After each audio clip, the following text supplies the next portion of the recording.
سلامونه ملګرو، ستاسو ورور یا زحمت ستار یم او راغلی ما د دې ماشوم خواته د دو ټیلنټ درته شو کومه څه عجیبه غوندې انداز کوي او بلها یو قسم ټیلنټ دی ورسره. نو اول دې ورته نوم یاد که، نوم دې څه دی؟ اسدالله. څوم جومات کې؟ په اووم.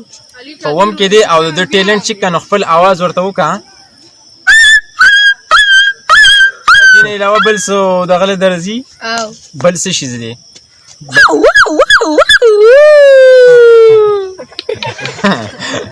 دا اولنی دغه ورته بیا وکړه دا پاټو.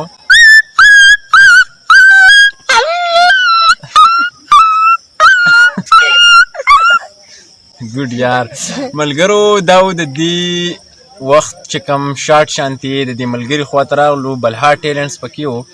او دا مې په دې غرض شیر کو چې پښتون کې ټیلنټ دی، نه چې په څه نیګیټیو وی باندې، بلکې صرف د ټیلنټ د شومنټ دپاره مو دغه ویډیو ریکارډ کړله. خپله رایې کمنټ سیکشن کې ضرور منشن کړئ دې ماشوم ته د ده ټیلنټ ته په کم نظر ګورئ.